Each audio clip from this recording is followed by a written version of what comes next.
This ain't no disco. Ain't no country club neither.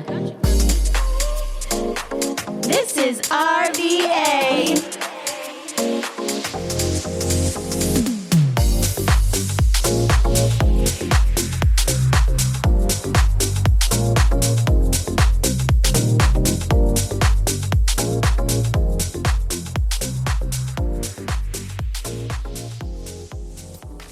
Howdy, everybody. Welcome back to another electrifying episode of Oh La La in RVA. Season 3, Episode 9. With Big Daddy.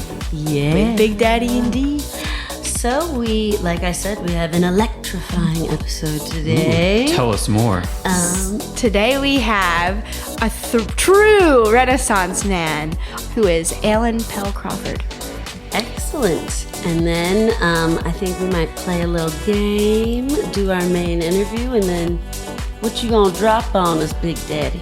So on this episode, it's a continuation of the Beach Body. This is the second installment. And so this is the glow-up guide to tanning. I can't wait for that. I'm trying to get a tan myself for the first time in ever, I think, pretty much. Yeah. You guys can do it. I believe in you. We're trying. And then what do we have? We have some cool events coming up in the next few weeks. Our business of the week.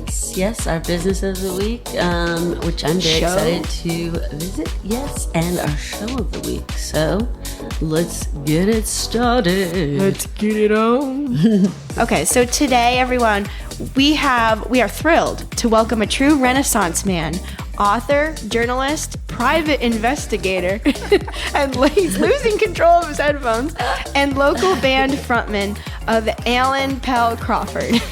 He also is the father to our past guest, the RVA nature and snake enthusiast, Tim. Alan's career has taken him from the newsroom of the Washington Post during the chaos of Watergate to Capitol Hill to the heart of Richmond's creative scene. He's written for everyone, from the Wall Street Journal, the New York Times, to National Review, and even Vogue, cover girl. And his latest book, The Fierce People, The Untold Story of America's Revolutionary War in the South, is a must-read for history buffs and skeptics alike. We'll talk about his winding path from Indiana to DC to RVA, what it was like starting a band in his 60s, and the surprising truths he's uncovered while moonlighting and as a private investigator.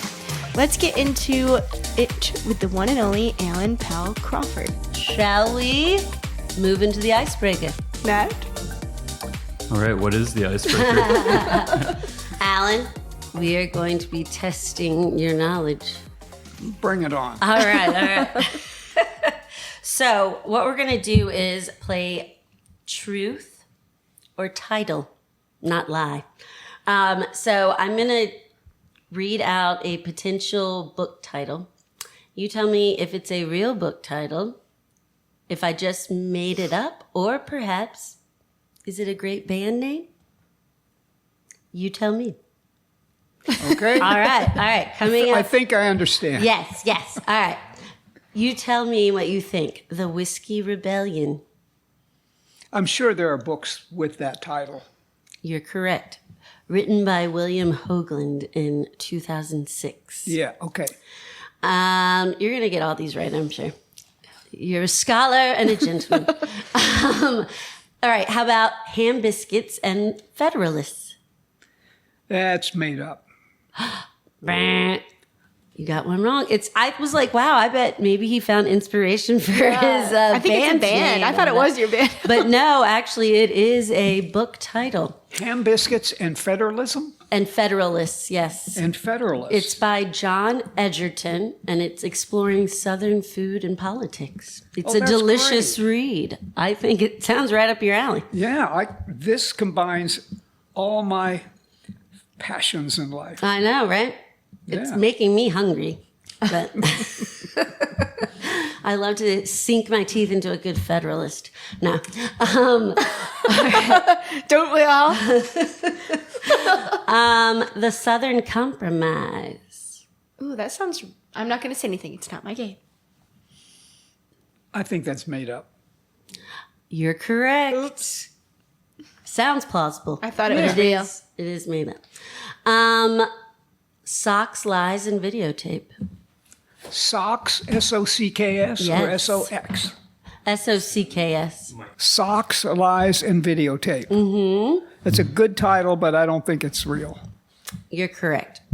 It does sound like it would be a cool band name, though.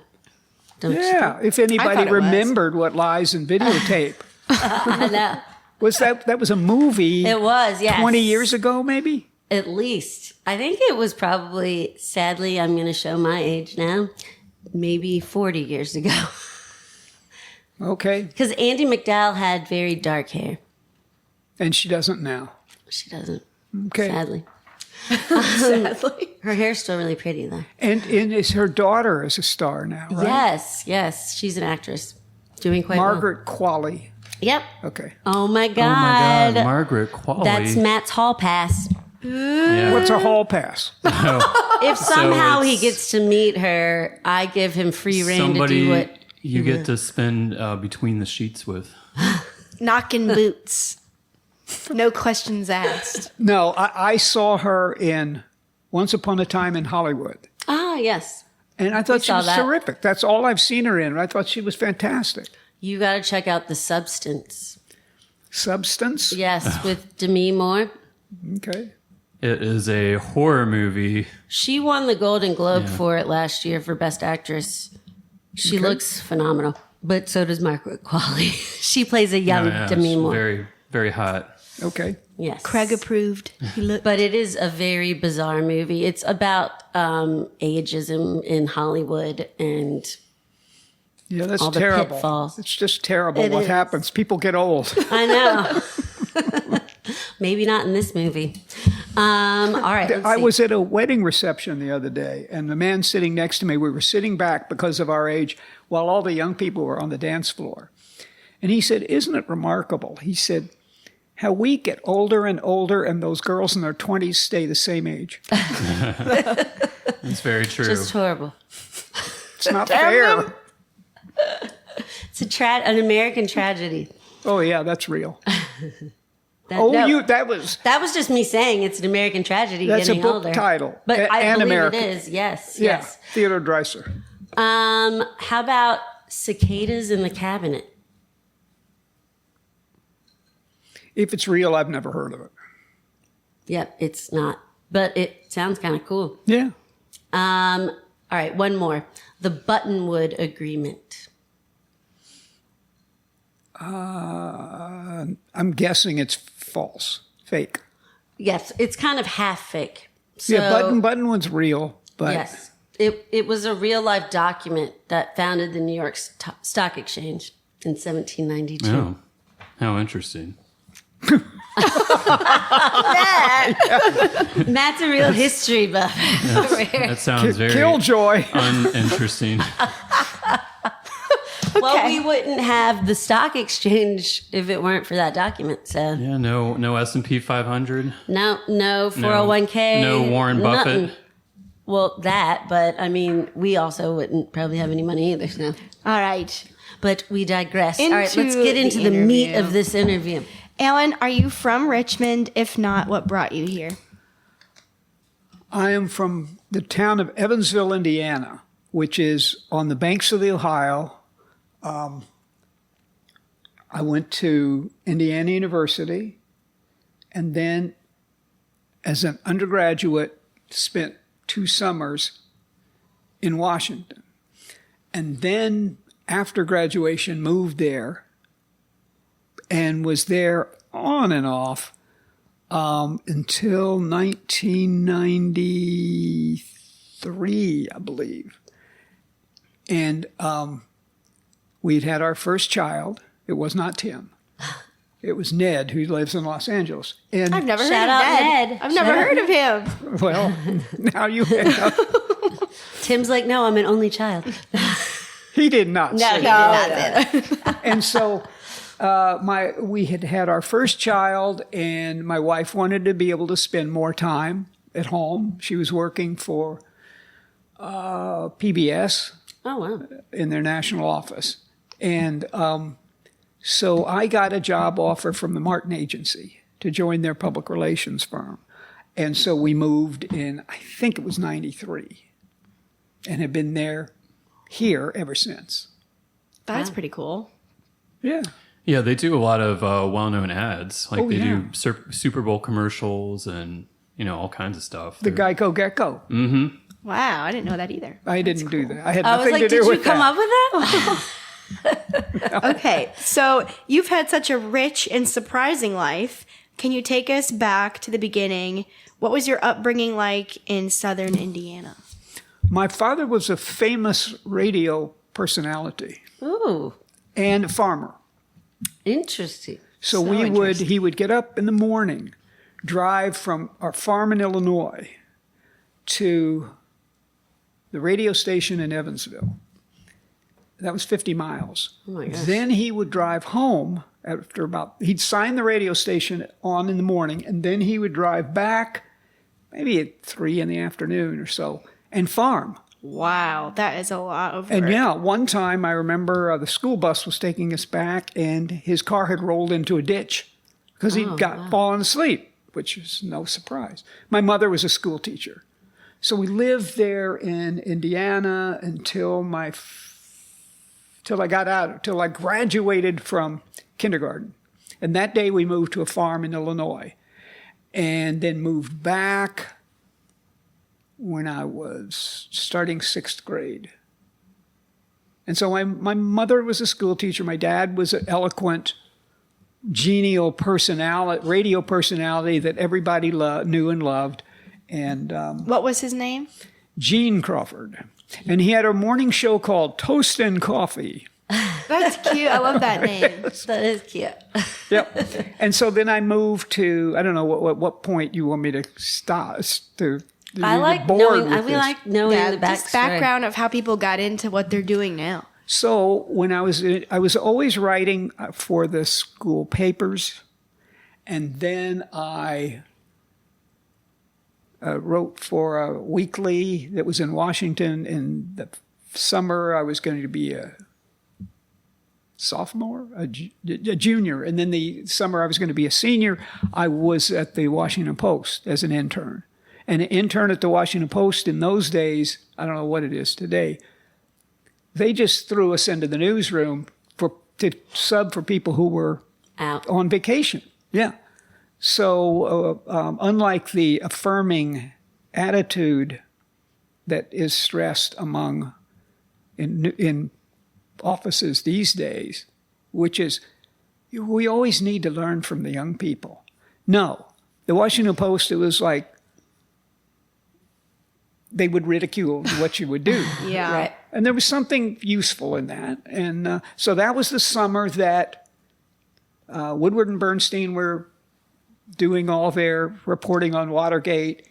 And I was in the newsroom. And then the day Nixon was going to announce his retirement, or retirement is not even the word, that he was going to, leave the office, they sent me to the Kennedy Center for the Russian opera or something like that, or Russian Bolshoi ballet, I believe. Yeah. So our job, they sent reporters just all over the city, and our job was to go to a payphone and call back to the newsroom with color, with little tidbits, and then they would add these to larger stories. But I wrote a number of decent stories anyway at that point. So, so that was the Washington Post. I went back to finish college, went back to Washington, worked on Capitol Hill for the more congressman that I would like for your listeners to know, because nobody ever wanted me around for very long. And that's when the congressman that I was working for tried to run for the Senate. Well, he ran for the nomination and lost.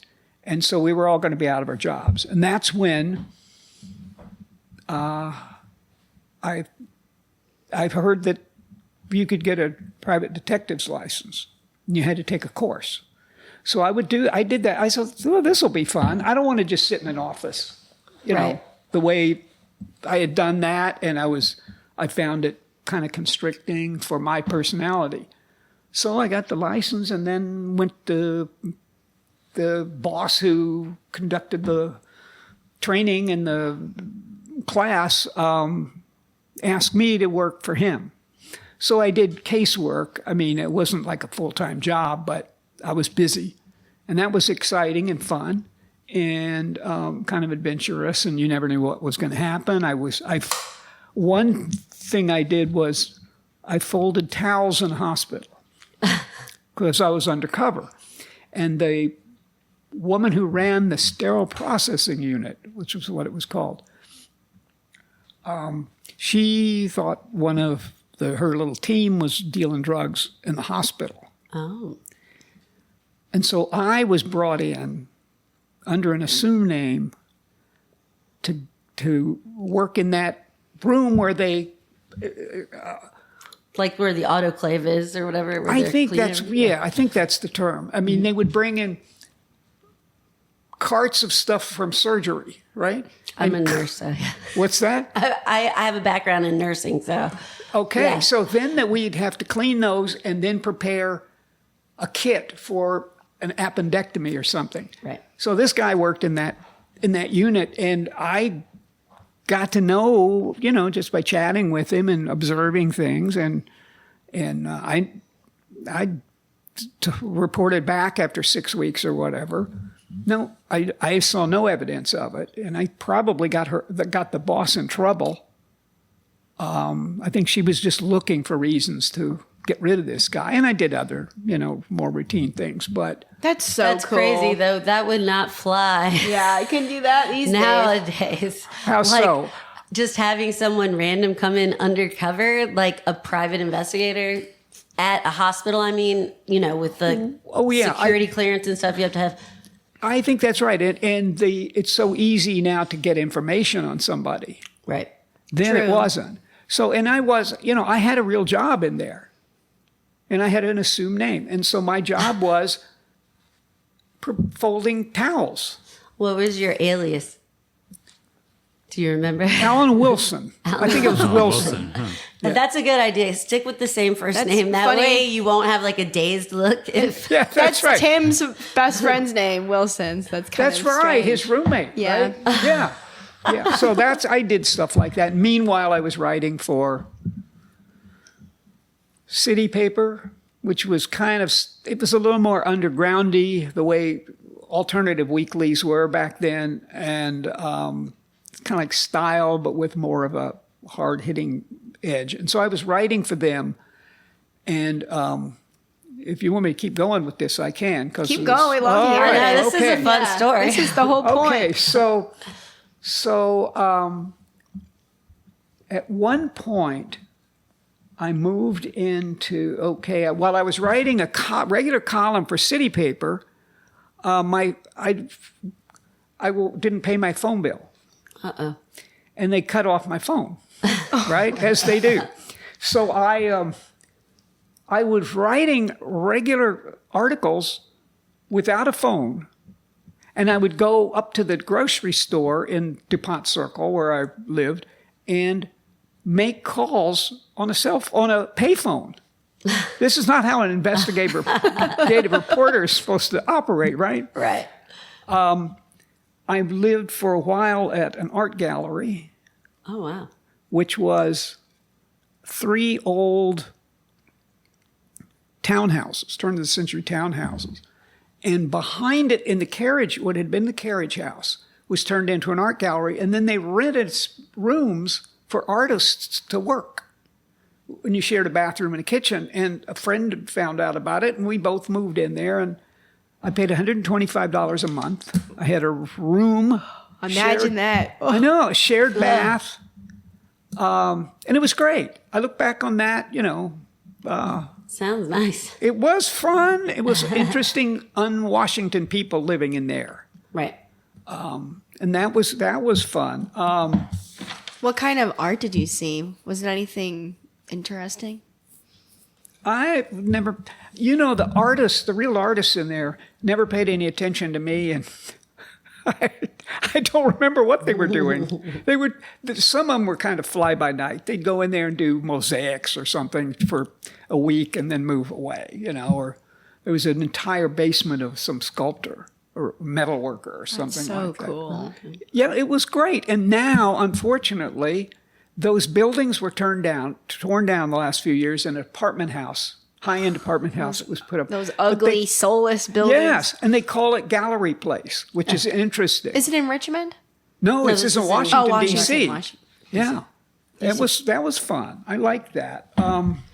Well, how did you get from writing, non-political pieces in DC to political pieces? Was that just getting hired with the congressman? And then how did you move from that into writing historical novels? I was always writing political stuff. Okay. So the stuff I was writing was political stuff, but I was writing book reviews for the Wall Street Journal, and I even did a couple of pieces for Vogue. But they had an angle. One of them was about the big environmental boom of the 80s or 70s or something. And I remember I went to an event where Madonna was like going to make a talk or something. And I remember at the reception standing next to Olivia Newton-John. Oh my God. My mom named me after her. What's that? My mom named me after her. Yeah, okay. And then I remember Christopher Reeve. Oh, yes. Superman, is that who that was? Yeah. He was there at some thing. And so, it was kind of like environmentalism meets radical chic. So that was kind of the way, if they wanted an article on environmentalism, you had to have some kind of a Madonna in the lead, So that was fun. So even those kind of pieces had that kind of edge to them. So I was always doing that. And then, once when I was working for a senator, I got interested in, there's a Virginia statesman, died in 1833, named John Randolph. John Randolph of Roanoke. Was it Randolph-Macon? Yeah. Oh. Yeah. And so I got interested in his career, his political career, because he was just a troublemaker. Very eloquent, but kind of wacky. And I got interested in his political career. And I began to study that. And I remember moving briefly to West Virginia at some point, and I'd taken out books from the Library of Congress that I hadn't returned. And I remember feeling terrible guilt about this, and well, how do I fix this? So I called the Library of Congress, and I said, well, I have this friend, and they said, Mr. Crawford, it's fine, just return the books. Somehow they outed me. And so that, I realized the more I learned about Randolph of Roanoke, that there was an episode in his life that made me more interested in the life on those plantations than what he did in Congress. And so that led to a book called Unwise Passions, True Story of a Remarkable Woman in the Last Great Scandal of 18th Century America, I think it was called. I think that's the subtitle. I can't remember. It was a long time ago. About John Randolph had a brother named Richard. Richard was married to Judith, who is buried at Tuckahoe. Oh, okay. She grew up there. Nancy and Judith grew up at Tuckahoe. And they moved at one point. Richard and his wife, Judith, moved out to some place called Bazaar Plantation. Perfect, right? And that's where we belong. Yeah. And so one night, and then Nancy gets kicked out of Tuckahoe because her father has married a younger woman who's like her age, and they quarrel. So Nancy gets banished. Of course. So she goes to live with Richard and Judith at Bazaar, which is an hour and a half. It's in Prince Edward County, I think. on the Roanoke River, I believe, or the Appomattox out there, right near Farmville. I was going to say my grandma's from out that way. Okay, it's right north of Farmville, across the river. And so one night, Nancy is screaming in pain, and Richard comes in and helps her. And then a few days later, the enslaved people discover a white baby in the woodpile. And Richard does not want, he's annoyed. He hears people talking about this. He takes out an ad in the paper and he says, I will meet with any of my accusers, this high-minded kind of defiance. And when he goes to the courthouse or wherever, he got arrested. And she was going to be arrested too, and the charges were incest and infanticide. So this story plays out over the next 30, 40 years. It ends up in New York City. And so I got interested in all that. So that led me to that first historical book. The book before that was a political book. Then I got interested in Jefferson, in part because as a boy, he lived at Tuckahoe. Right. And then, so I got interested in his life and how all this fit together. And then I ended up writing a book called Twilight at Monticello, which was about his later years, which people generally have not delved into. No, and that was very interesting. And then then I took a kind of a break and wrote a light book on Mark Twain's business misadventures called How Not to Get Rich. And then what sorts of misadventures did he have? He had friends who were robber barons. Okay. And he wanted to be a tycoon. So he would invest in things. There was a compositor, I believe, like a typesetting machine. He put a lot of money into that. And all these projects blew up. No, they just fell through. Yeah. He didn't know what he was doing. I mean, God bless him on all other counts. Yeah, I've never heard that about Mark Twain. Well, I recommend the book highly. Oh, I'm from Elmira, New York. That's where Mark Twain is buried. Okay. Oh, yeah, let's move on. But first, plug your most recent book and what it's about. It's called This Fierce People, the untold story of America's Revolutionary War in the South. Okay, so moving into music. So you're now the front man for the Hambiscuits. Wrong. Oh, okay. Well, what do you do in the Hambiscuits? The front man would be Solomon Miles, the vocalist. Martha Cassidy. He's a great singer. He's terrific. Yeah. Martha Cassidy plays trombone. David Somerville is on keyboards. And Josh Santamaria is the drummer. And I just sit back and comp on the guitar. I take one or two solos a night, if that. Most of the time, we're the rhythm section, the drummer and I. And those other people are the stars. So I started this band, but I would never call myself the front man. I forgive you. Thank you. No, I'm kidding. I wouldn't want to make that claim when these other people are much better musicians, yes, and they're really the stars. I'm just back there, grateful that they let me play with them. So what inspired you to start this band, and when did you get into music? I was when I was 11 years old, the Beatles were on the Ed Sullivan Show. Do the math. And and so a lot of boys wanted guitars. So a friend and I asked for guitars for Christmas. We got them. And we formed a band as like 12-year-olds. What was the band name? The Accidents. Ooh, Oh, the Accidents. Why was it called that? Because a neighbor had a band called The Accidents. Oh, okay. And I wasn't very imaginative. You It's like me stealing my dog's name from someone else. You just thought it was a great name, and you decided to keep it for yourself. Yeah, once that band dissolved, I thought, well, here's our break. Yeah, they're not using it anymore. Yeah, yeah, and we were the stars of something called the Show Wagon, and in the summers, the public schools, I think, had a kind of a wagon, not a wagon, what do you call it? A big truck that was converted into a stage. Oh, okay. Oh, yeah. A truck would drive it around. Yeah, yeah. We would go to different recreation centers in the summer, and Oh, that's fun. That's so cool. And we brought down the house wherever we went with our version of shortening bread. I love that. And so, Mama's little baby loves Yeah. shortening. Oh, yeah. yeah, Of course you know it. yeah.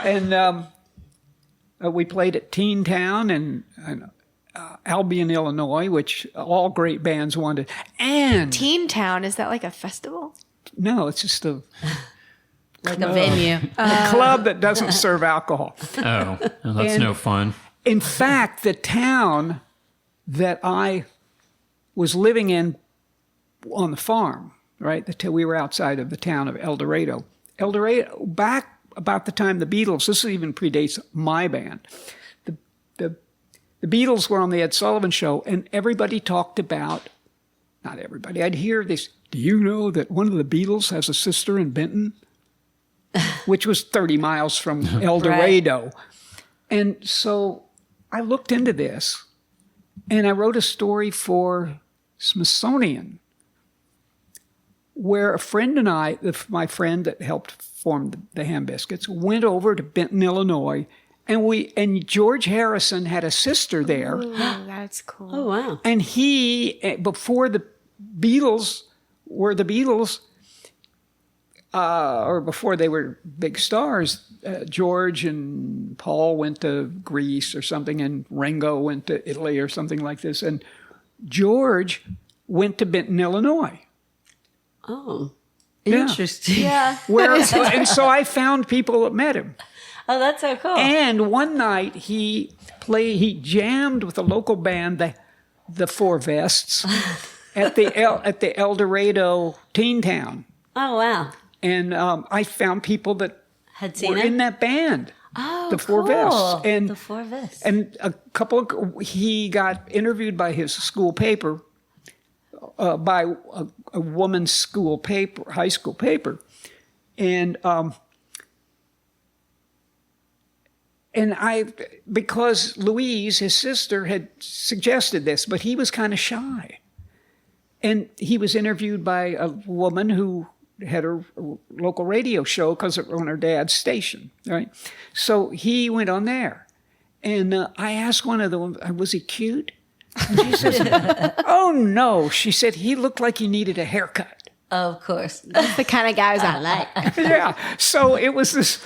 So I got this great, after years of hearing, I hadn't heard about it in a long time, but I used to hear Beatle had a sister in Benton. And it was true. And it was fascinating to talk to people who met him when they went to the Dog and Suds, that kind of thing. And he just was kind of this quiet, unassuming guy who said he was in a band back in England. They almost said that sarcastically. Yeah, he said he was in a band. Whatever. So I want to know a little bit more about the Hambiscuits. So Okay. how would you describe the band, the music?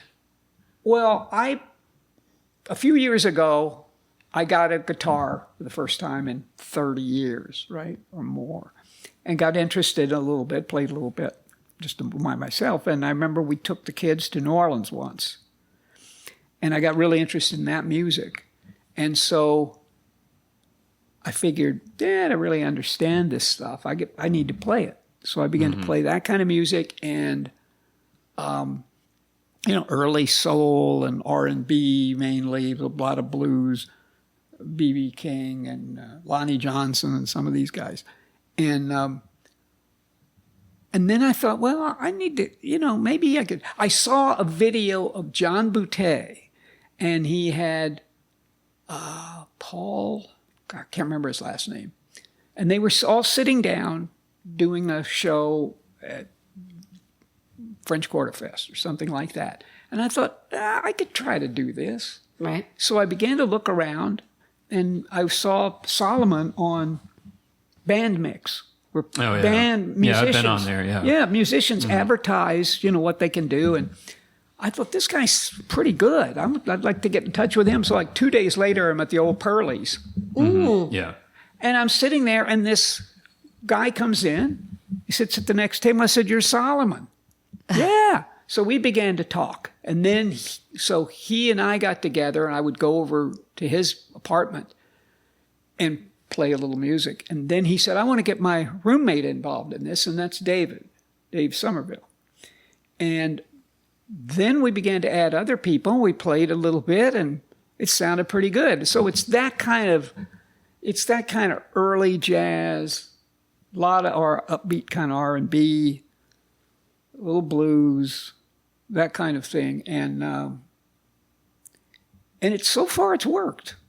And we're booked through November. I mean, not a lot, but about once every 2 weeks Do or you so. write any original music, or is it covers, or a little bit of both? It's covers. But you vamp a lot. Yeah. Like you jam. Yeah.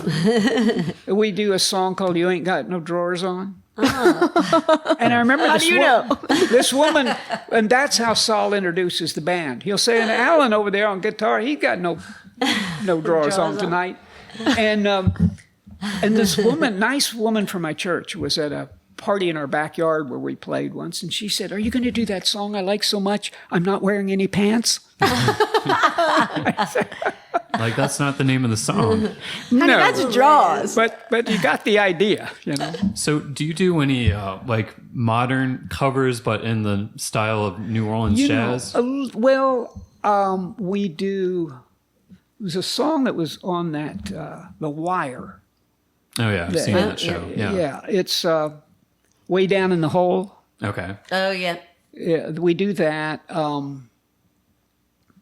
It's hard to think right now, but we do a few contemporary things that are in that has that general vibe Feel. to them. And where are you currently booked, and what places do you like to play? We were at Daddy O's last night. Oh, Yeah, I've played there before. Dang it. I wish we had done that. We would've Is done it still smoking on the inside? There's one room that's all for smokers. That's where you'll catch me. Just joking. We played at Common House. Okay. yeah. We played at Bryan Park Loves Us. At Bryan Park, is Tavern? that the grill? Or Yeah, the Grill. one over on Lakeside. Yep, I know where that is. Yeah. And Goldwing? Oh, yeah. Okay. Goldwing's That's fine. over in Where? Manchester, right? Or No, it's on near on Ash near the stadium. oh, okay, sorry. And then where else? Reveille. We played. Yeah, you Oh, played we at love the Reveille. Poe Museum. Well, yeah, that was a for Kat. private party, I believe, for Kat's Poe book. Shout out, Kat. Yeah. How did you meet Kat? So let's explain. So So, Kat is one of my best friends. She's my other best friend's sister. she was on our podcast. Yeah. I grew up with Kat. I would call into school and say I was Mrs. Babb, and she and I would skip school together. Oops. No. Yes, we would go drinking in Libby That's Hill. Very naughty. Naughty, naughty. I don't even. I will never speak to her again. I know, right? Oh my. No, we worked at the same ad agency. And I was like the senior writer, and she was a junior writer, and we lost this big contract at the time of the Wall Street crash, or whatever that year was, and so I was laid off, and so she got my job. So we've been That little hussy. I know, and now I know what she's capable of. Wow. I know, she's amazing. But she's skipping school, and She's a bad memogen. she's been a terrible influence on me. She has a storied past. So you said you mentioned you used to write for Vogue. I wrote 2 or 3 pieces. Okay. And What kinds of pieces were they? Fashion pieces or Cover girl. No, there was one, like I said, about environmentalism. okay? There was one, and I can't remember what it was. There was another one. There was one where they wanted me, and this will tell you how long ago this was. They wanted me to identify like 10 trends that everybody should be watching and paying attention to. And it was like the internet. The dial-up modem. Yes. Unbelievable. A fax machine. A beeper. Yeah, the pager. Yeah. I know it's kind of crazy in the medical world. We still use fax machines, but I am always. It's kind of crazy that nowhere else still Nobody uses them. fax machines. It's ancient technology. But it works. Does the I job. have a friend who used to get very frustrated at his boss because they gave him this was probably in, oh my God, a number of years ago, but they put him in charge of online, e-commerce, right?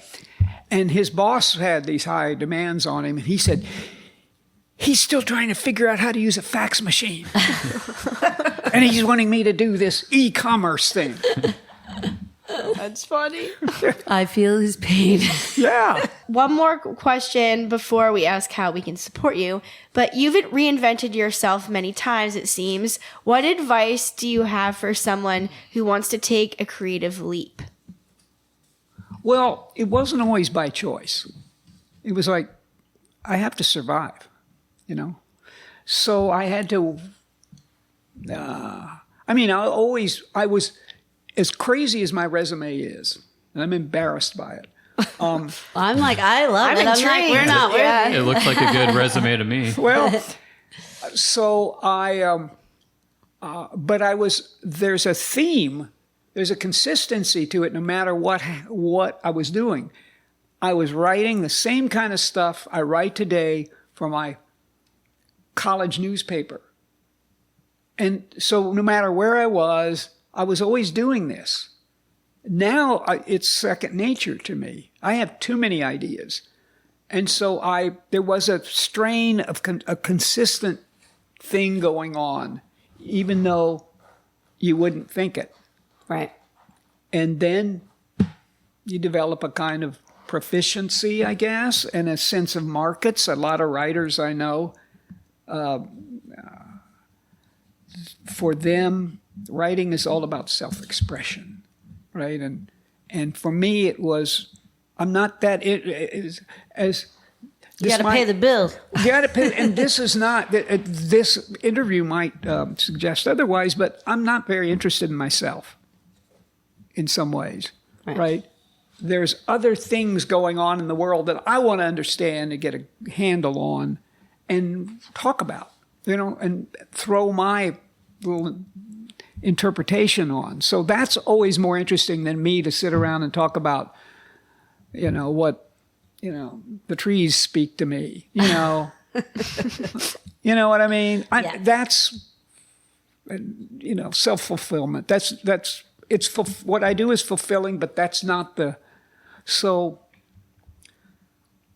I think that anybody who wants to make a leap like this has to be hard-headed and professional about it.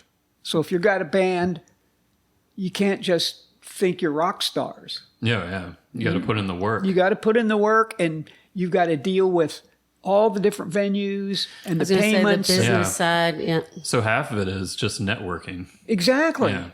Yeah. That's what I get annoyed when people say, like, oh, Nepo baby, blah, blah, blah. Like, well, the world is based on nepotism. that's how it It's who works. you know. So Yeah. get out there and meet people. Yeah. And a lot of it is tedious. It is, yeah. And there's a lot of it is, okay, they're going to cut the check to me. Okay, I got to get it to the other members. Got to cash it, and all the Then I have to bureaucratic file stuff. a tax you have to do the return. taxes, yeah, and the clubs, the bars are sometimes a little hard to nail down. Yeah, yes, on they are. the exact dates. And then they'll say, "Well, that didn't times. work, but can you do this?" Oh, you have to pester them a million times. Yeah, exactly. And then the bandmates are asking you to confirm something. A lot of work. It is. And they say, you probably know this, but they say that you're not really paid for performing. You're paid for getting there, setting up, then you play for a little while, and then you take everything down, and that's 6 hours. Yeah, as long as people show up when you're listening, it doesn't really matter how good you sound. They just want the people there. Yeah. Yeah, that's right. That's right. But you do develop we seem to be developing something of a following, in part because we're doing stuff that other people aren't doing. That's true. You're filling a market. You're filling a niche. Yeah, and if we weren't doing this, I wouldn't be doing. If we weren't doing this kind of music, I just don't want to play other stuff. It's not that it's wrong. It's just not interesting to me, and I would go, give ballroom dance lessons or train thoroughbreds. I would do something else. Well, it's like the perfect storm of there was a need for this kind of music, and you happen to like it, so it works. Yeah. Exactly. The last question in this interview, though, is how can we support you? How can we support your writing, Hambiscuits? Where can we follow you? You can buy the most recent book. You can buy any of the books. They're available on Amazon, Alan Pell Crawford. And you can check out hambiscuitsband.com, which lists our dates. Yeah. You're on Facebook and Instagram, too, because we follow you. I'm on Instagram? Yep, the Hambiscuits. Oh, yeah. And I'm on Facebook as a individual. And you can Google me and use your fax machine. Oh, yes. And we'll link everything up as usual. Everyone I will listening. email you via my fax. Why don't you let the listeners know your fax number so they can send you questions? That's right. It'll have to go through that former boss. Liz will fax you. So we'll link all that up for our listeners on the show notes of this podcast. So the link to your Amazon will be there if anyone wants to buy a book, which would be really cool. Terrific. That would be great. And Big Daddy, will you jump in Oh, on yes, us? I will. And thanks, Liz, for all your help. And on the last episode, that was the Beachbody series. Now, this is installment number 2. This is Big Daddy's glow-up guide to tanning. Oh, Lord. Because you've got to get the Beachbody, and then you got to get... Okay. Use sunscreen. Yeah, sunscreen is very important. But other than that... But and olive oil? they used to use iodine back in the day, I think. Jeez. Yeah. So anyway, I am on my own journey of improving my tan. We've noticed walking around the neighborhood shirtless today. Yeah, you're trying to give the James River repairman a run for his money. You got a really bad tan line the other time I was with you. There's a James River repairman who walks around shirtless all the time. Yeah, he's very buff. So his car says Gym Rat on the license plate. Shout out to Jim Rat. So anyway, starting off with the base tan. And so that is actually a myth, the base tan. Oh. Because people think that once you get a base tan, it provides some sort of sun protection. While that is not true, it is equivalent to an SPF of 2 to 4. And so a tan itself is actually a sign of skin damage, and the base tan is not any sort of protection. And so number 1 is that you can use tanning accelerators. And so they speed up the natural tanning process. They don't contain any self-tanning agents, but instead work with the body's melanin production, which is the pigment. If you want to damage your skin, since tanning is skin damage. It is, yeah. And so by applying the ingredients, it will allow you to achieve a deeper tan in a shorter amount of time. Okay, so Tingle lotions. What? Penny. Have you ever heard of Tingle lotions? They make you... No. Tingle. I'm intrigued, though. Maybe I don't know everything. Yeah, so these lotions contain ingredients that cause a tingling, warming, or reddening sensation of the skin. And so the tingle effect is believed to increase microcirculation to bring blood to the surface of the skin. And it increases blood flow and oxygen. In theory, it allows UV light to reach melanin-producing cells more effectively, leading to a deeper and faster tan. I call bullshit on that one. Given that tingle lotions can be intense and they are not recommended for sensitive skin or the use on the face, they can cause significant irritation or redness. All right, and so bronzers, it's not quite a natural tanning process, but so it'll make your appearance darker and it'll make you tan faster too. And so there is spray tans, which Shout out Allison. Oh, yeah. we have talked about on the show, and it's basically a spray version of a cosmetic bronzer. It lasts 5 to 10 days, and so that's the only downside of bronzers, I would say, is that It goes quick. they don't last very long. You just have to keep reapplying them, and they can be quite a spray tan. Can be Patchy. kind of expensive. Yeah, If you're getting a professional. yeah, it can be tanning beds. Ooh, Tis. bad. This is the dark side of tanning. tanning. Oh, no pun intended. So it's the most dangerous option, and it is not recommended. Oh, Lord, so- I used a tanning bed all the time You did? in high school. And so why is it so dangerous? It increases the risk of skin cancers such as melanoma and basal cell carcinoma. And so a tanning bed emits UV radiation that is 3 to 15 times more intense than the midday sun. Oh my God. Yeah. And so this is one thing I didn't know. And your skin can only produce a certain amount of melanin. And so in a given day, so Then you get white spots like I have from using a tanning bed. Melanin Monroe. And so basically you can only tan for 2 to 3 hours, and staying out more than that, there's no point to that because your skin can only produce so many. What about that vitamin D? Well, yeah, I guess you would still produce vitamin D all throughout the day, but you can't really do anything for your tan. Here's an interesting thing. Tanning addiction is called. Matt has it. I'm just joking. Yeah, You might. it's called tanorexia. That's the real term. Are you kidding me? No, not. This is fake. Not. Fake news. No, it's called tanorexia. Matt has it right now. Alan, have you Do you have done any research anorexia? on anorexia? You haven't defined your terms yet. Maybe. And so this is where some individuals develop an addiction to tanning, feeling compelled to tan regularly despite the health risks. And so these people, you'll see them, like if you do an image search of tanorexia, it's the people who look almost like they started Like a out. raisin Remember, in like the right sun. Yeah. before COVID, there was a woman that she was pretty popular on Oh, social yeah. media, and her face, she was a white lady. She looked Raisin. like a raisin, a real Yeah, raisin. man, it's.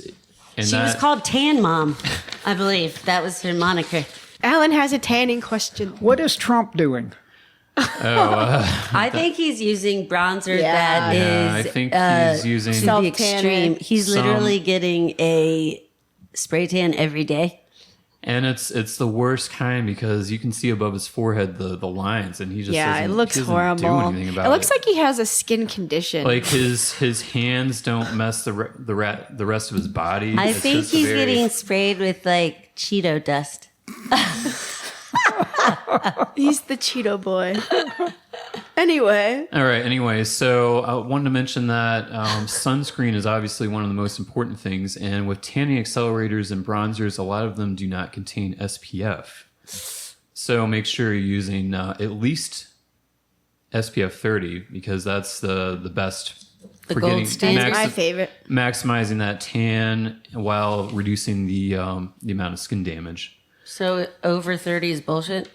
It's just too much. Over 30, it's good, but it blocks more of the sun's UV rays. And so... It's a fine balance between skin cancer and good looks. Exactly, yeah. You gotta So, find that healthy balance. yeah, that's about the balance. Just go to your dermatologist once a year for a check at least. All right.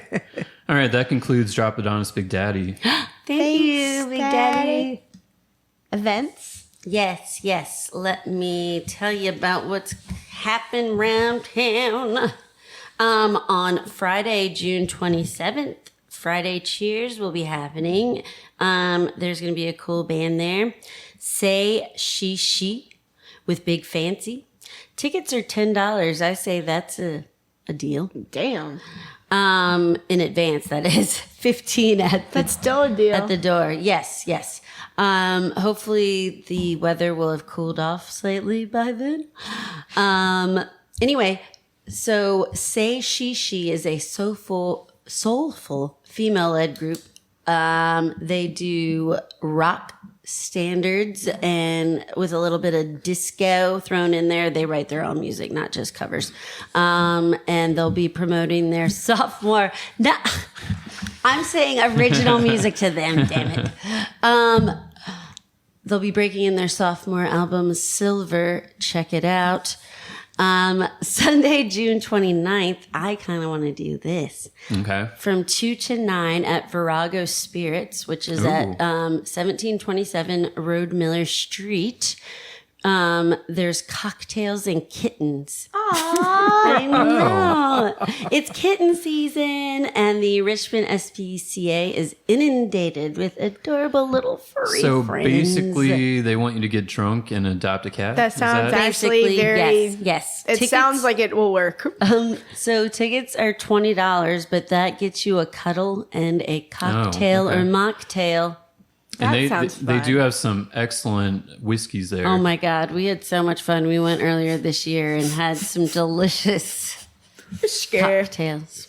So go check it out. Olivia, what you got for us? This one's awesome. I know you're going to want to go to this. I don't know if you read my event. Excuse me. Grateful for Biggie. Oh my God, yes. I talked about this, I think, just a while ago. though. Okay. Biggie Smalls? So Saturday, July 26th, at 8:15 at the Ember Music Hall. It's the mashup you didn't know that you needed. The psychedelic vibes of the Grateful Dead meet the iconic flow of Notorious Big in Grateful for Biggie. A live tribute show blending rock and hip hop in one unforgettable genre bending experience. Expect soulful harmonies, Biggie's legendary rhymes, and a killer lineup of musicians ready to shake down the house. This is perfect for deadheads, hip hop heads, and anyone who loves a bold remix of American music history. And tickets start at $22, and there's VIP options available. Ooh, that's Okay. not bad.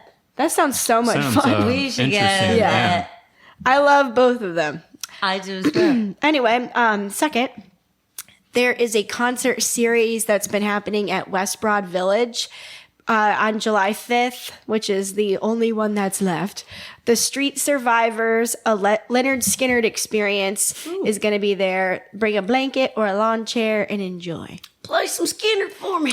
Free bird. And it's also free. I don't know if I said that. It's a free event. And Red, White, and Lights at Crump Park, also a free event. Mark your calendars. It's Park. right by me. It's like Okay, I've 5 never heard of minutes. that. Yeah. Mark your calendars to celebrate Independence Day with Henrico Recreation and Parks. This event will feature live music, food trucks, and a fun zone. The Ooh. Richmond Symphony is headlining with a laser show. Ooh, Which that should sounds be super fun. fun. Okay. Sadly, we'll all be in New York. What are you going to do in New York? That's where I'm from. So I'm visiting my family. The city? No, No. Seneca Lake. Okay. So where we're all going is my family has a lake place, and it's Seneca Lake, Finger Lake region. And then Kat's older sister, my best friend Amy, and her boyfriend are going. And then I don't know if you've met the oldest sister Molly, but her husband and they're joining us. Yeah, we're going to Great. go to some wineries and do some hiking. So lots to do there. The Watkins Glen State Park. I can't wait. Excited. All right. Let's move on, though, to business of the week. Brian's Books, the newest bookstore, the only bookstore in Churchill, located at 2514 P Street. It just opened. I think actually the soft opening was last weekend. Used vintage collectible books, magazines, comics. You can find used books for under $10. Wow. Hours are going to be Friday, Saturday, Sunday, 11 to 6. And why don't you tell us just a little bit about Brian real quick? Because you know. Brian and I have really not spent much time together, but I'm very impressed by what I've seen. He does a magazine, which I think has international distribution. How he manages to do this, I have no idea. And just last week, or a few days ago, at the Richmond Public Library main office, whatever you call it, headquarters, he did Bubbles Con, which was a group of comics enthusiasts. I think I looked very out of place. but I think he's got a lot of creativity and entrepreneurial energy, and who knows? I think the ceiling is not what I mean. I think there's no limit to what he can do. Right. From what my experience has been. Well, Brian, we hope you're listening because we want you to come on the podcast. Yeah, you're up. And then, of course, our band of the week. The Hambiscuits. Imagine that. I know, it's crazy. And now that everyone knows all about them, they should go to their next show, which is, bear with me, it's at Bryan Park Bar and Grill, as you mentioned. That's going to be, Tuesday. See you next Tuesday. July 1st at 7:30. And y'all are going to play there again on the 22nd of July. Yeah, I recommend it. Yes. We'd love to see you there. It's people. That place is great. The crowd is great. We do a sound check. People are already on the dance floor. Oh, that's wow. cool. That's cool. They can't wait. I love that place too. I love Bryan Park Pub. It's like has a 50s diner feel. Yeah, Sort of. yeah. Yeah, see you that. played there, right? In the Cars band? No, I've never played there. It's Okay, a just newer kidding. place, I'm pretty sure. Yeah, it is What's newer. the one I'm thinking of? Over there. Lakeside Tavern. Oh, yeah, Lakeside Lakeside Tavern. yeah. Sorry. Yeah, it's There's too many taverns. Bryan Park Bar and Grill is Bryan where Park we Bar and will Grill. be. Yes, yes. Not to confuse y'all. Any shout outs? Shout out to Alan and shout out to the Hambiscuits, of course. Thank you so much for coming on. We really appreciate This it. was fun. Thank you. Yeah. I'll be back next week. Yeah. Right, yeah. Anytime. Shout out to Mainline Brewery and Radar Theory, who we will be seeing this weekend. Yes, yes. It will And have you already might- happened, but Yeah. Yeah, we it might have already happened. we might have been on stage at that point. Yeah. yes. I'm going to say shout out to so the trombonist's husband, Ryan, my IT guy at work. That's Woohoo! cool. Shout out to Ryan. Random connection. Shout out to Tim Crawford. yes, the Tim snake Rufford, enthusiast. I know, and the lesser known Ned. At least Tim didn't tell us anything about him. Yeah, he's in Los Angeles. Yes. Yeah. Matt. All right, so my shout out goes to a restaurant that we visited for Liz's birthday, Oh yeah.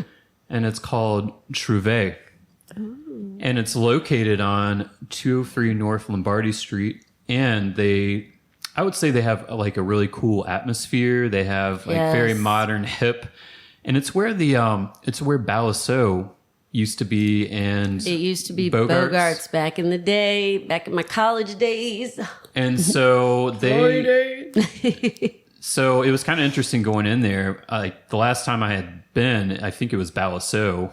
Yep. And so it was just interesting seeing that as a with new decor and everything. And it's actually quiet. Like you can hear yourself talk? Yeah, That's Which is my nice. dad's Yeah. biggest complaint about every restaurant in Richmond. So he would love that place. But anyway, their signature dish is short ribs, and they are some of the most excellent short ribs I've tried.